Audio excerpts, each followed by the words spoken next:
तो हम अभी स्क्वायर निकालना देखेंगे। तो स्क्वायर निकालने में बेसिक सा पहले देखते हैं 10 बेस का। तो सबसे पहला इसका 10 बेस यानी कि इसमें 10 में यानी कि 10 में एक जीरो है, तो इस पर आधारित जो क्वेश्चंस होगा उसमें हम एक स्थान को फिक्स लेकर के चलेंगे। जैसे एक स्थान फिक्स क्या होगा वो देख लेते हैं। जैसे 11 का स्क्वायर,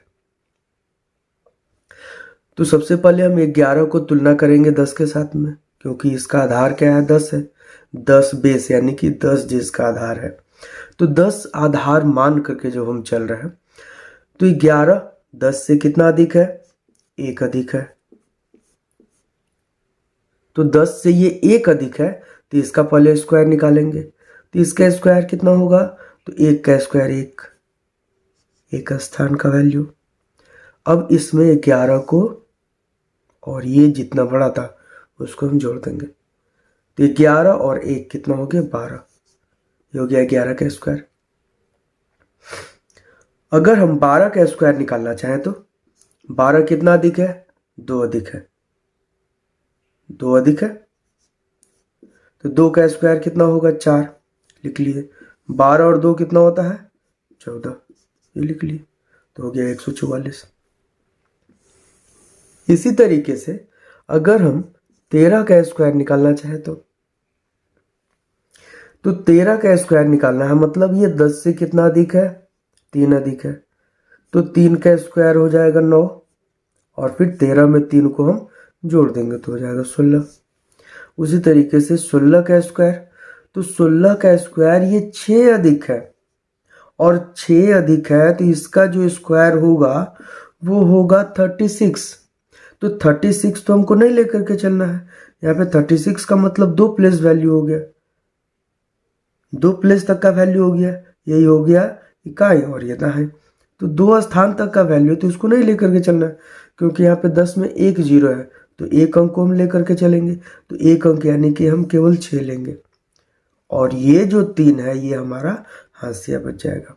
अब क्या होगा, 16 में 6 जैसे जोड़ते हैं, 16 में 6 जोड़ेगा तो कितना होगा, 16 और 6 22, और ये जो हाशिया है इसको भी तो अब जोड़ना होगा, तो 22 में 3 जोड़ेंगे तो कितना हो जाएगा 25। तो इस तरीके से हमारे पास इसका वैल्यू कितना हो गया 256। तो 16 का स्क्वायर होता है 256। इस तरह का जो वैल्यूज है इसको प्रैक्टिस करने का जरूरत होगा 11 से लेकर के 19 तक। 11 से लेकर के 19 तक का जो टर्म है हम इसके माध्यम से, इस प्रोसेस के माध्यम से उसको प्रैक्टिस करेंगे। चलिए आगे देखते हैं। तो चलिए अब आगे देखते हैं। जैसे अगर हम 13 का स्क्वायर निकाले थे, तो 13 का स्क्वायर मतलब ये 3 अधिक था, तो 3 अधिक था तो 3 का स्क्वायर 9, 13 में 3 जोड़ दिए तो 16 169। उसी तरीके से 14 का स्क्वायर अगर निकालेंगे तो ये कितना अधिक है 4 अधिक है, तो जब ये 4 अधिक है तो इसका स्क्वायर कितना होगा 16, तो 16 को हम 16 न लिख करके केवल 6 लिखेंगे, और एक हाशिया मेरा बच जाएगा। 14 में 4 जोड़ेंगे तो कितना हो जाएगा 18, और ये जो हाशिया बचा हुआ है हम इसको जोड़ देंगे तो कितना हो जाएगा 19, तो ये हो गया 196। चलिए अब आगे देखते हैं। 15 का स्क्वायर, ये 5 अधिक है, तो 5 अधिक है तो 5 के लिए कितना हो जाएगा 25, तो 25 का केवल हम 5 ही लिखेंगे। 15 और 5 20, और ये जो हाशिया बचा इसको हम फाइनली जोड़ देंगे, तो 20 और 2 कितना हो जाएगा 22। तो इस तरीके से हम 11 से लेकर के 19 तक का टर्म का जो भी वैल्यू है उसको प्रैक्टिस करते हैं। चलिए अब देखते हैं 20 बेस का। जैसे अब तक देखे थे 10 बेस का, अब 20 बेस का हम देखेंगे, यानी कि जिसका आधार क्या होगा 20 होगा। तो चलिए 20 आधार को लेकर के चलने के लिए हमारे पास पहला टर्म कौन सा है 21, तो 21 का स्क्वायर क्या होगा, तो सबसे पहले हम इसको तुलना करेंगे 20 के साथ ना, तो 20 से कितना अधिक है 1 अधिक, तो एक अधिक है तो एक का स्क्वायर हम निकालेंगे तो एक का स्क्वायर तो एक होता है। अब इसमें क्या करेंगे, 21 में एक को जोड़ेंगे जैसा कि अभी तक करते हैं, तो 21 और एक कितना हो जाएगा 22। अब यहाँ पर एक्चुअली 20 बेस कहने का मतलब है 10 गुना 2 होता है। तो हम क्या करेंगे, यहाँ पे हम 2 से अब गुना करेंगे, यानी कि इसको पहले हम जोड़ लिए, जोड़ने के बाद 2 से गुना करेंगे, तो 22 गुना 2 कितना हो जाएगा 44। तो इस तरीके से जो हमारे पास संख्या आया वो आया कितना 441। अब देखते हैं 22 का स्क्वायर। तो 22 का स्क्वायर ये 20 से कितना अधिक है 2 अधिक है, तो 2 का स्क्वायर कितना होगा 4, तो लिख लिए 4। 22 और 2 कितना होता है 24। अब इसमें 2 से गुना करेंगे तो कितना हो जाएगा 48। तो इस तरीके से 22 का जो स्क्वायर होगा वो आ जाएगा कितना 484। नाउ 23। अब 23 का स्क्वायर निकालना है, तो 23 का स्क्वायर ये 20 से कितना अधिक है 3 अधिक है, तो 3 का स्क्वायर कितना होगा 9। तो चलिए लिख लिए 23 और 3 कितना होता है 26, तो 26 गुने 2 52। तो 23 का जो स्क्वायर होगा 529 होगा। उसी तरीके से आप 24, 25 अप टू 29 काउंट कर सकते हैं। एंड यू मस्ट काउंट, मतलब आपको 20 के बाद 21 से लेकर के 29 तक आपको ऐसे ही निकालना है। अब हम 30 बेस का क्वेश्चन देखेंगे। तो 30 का मतलब वैसे ही जैसे 10 था मतलब 10, 20 था यानी कि 2 गुने 10 था, तो जैसे यहाँ पर हम 2 से मल्टीप्लाई करके चल रहे थे, 30 का मतलब कितना हो जाएगा 3 गुना 10। तो 3 गुना 10 यानी कि 10 वाला जो बेसिक तरीका है उसको भी वैसे ही लेकर के चलते हैं, लेकिन यहाँ पे 3 से गुना करने की आवश्यकता होगी। चलिए देखते हैं। जैसे पहला संख्या है हमारा 31, तो 31 का स्क्वायर क्या होगा, तो इसके लिए हम इसको 30 के साथ तुलना करेंगे। तो 30 से कितना अधिक है 1 अधिक है, तो जब ये 30 से 1 अधिक है तो 1 का स्क्वायर हम लेंगे, तो 1 का स्क्वायर तो 1 होगा। 31 में 1 को जोड़ देंगे तो कितना हो जाएगा 32। इसमें 3 से गुना करने का जरूरत होगा, तो 32 96 961।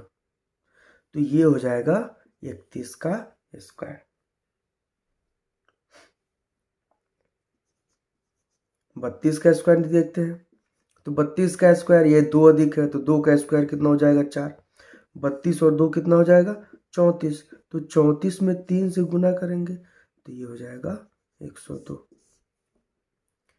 3 चौका 12, 2 1 3 3 9 और 1 10, तो हो जाएगा 1024। तो इस तरीके से हम ये देखें कि 30 बेस का क्वेश्चन ये है, 40 बेस 50 बेस, बेसिकली इस तरीके से हम आगे का भी संख्या निकाल लेते हैं। लेकिन हमारे पास और भी दूसरे तरीके हैं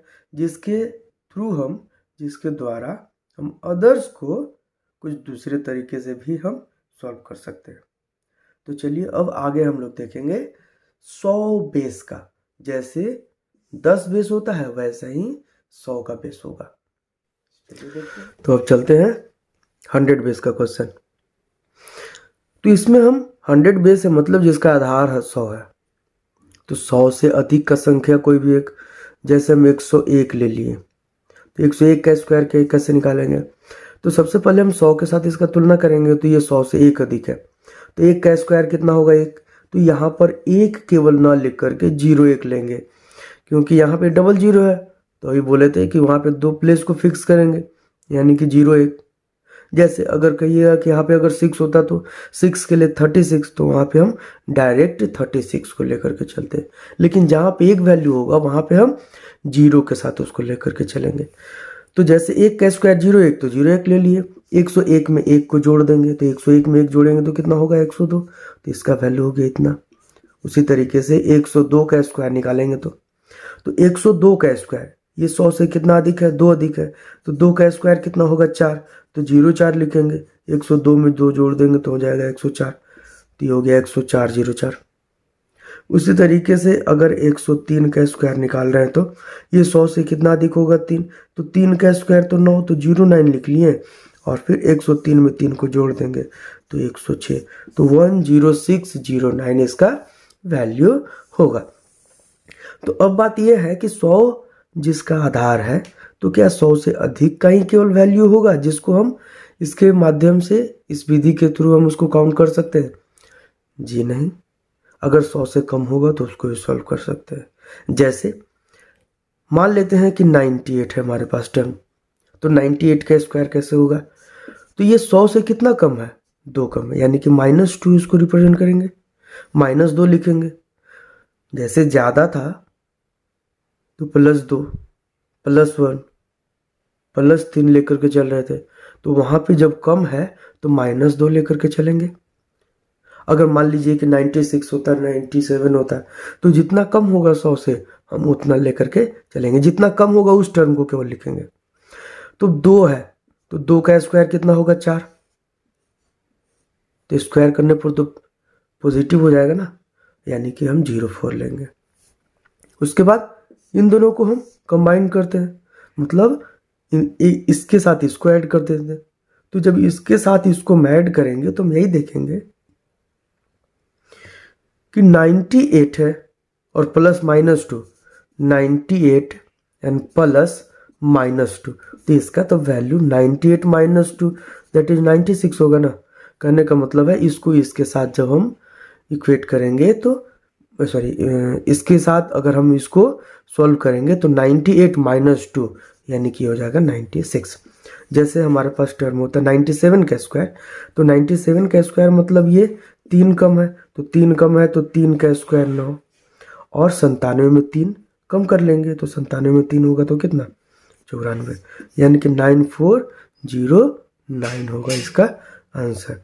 वैसे ही अगर मान लेते हैं कि 95 का स्क्वायर है, तो ये 5 कम है, तो 5 कम है तो इसके लिए 25, तो 2 स्थान तक आ गया, तो 2 स्थान तक हम इसको लिख लिए। अब यहाँ पर 95 में 5 ये माइनस होगा, तो 95 में 5 माइनस होगा तो ये कितना हो जाएगा, 90, तो ये इसका वैल्यू हो जाएगा 9025।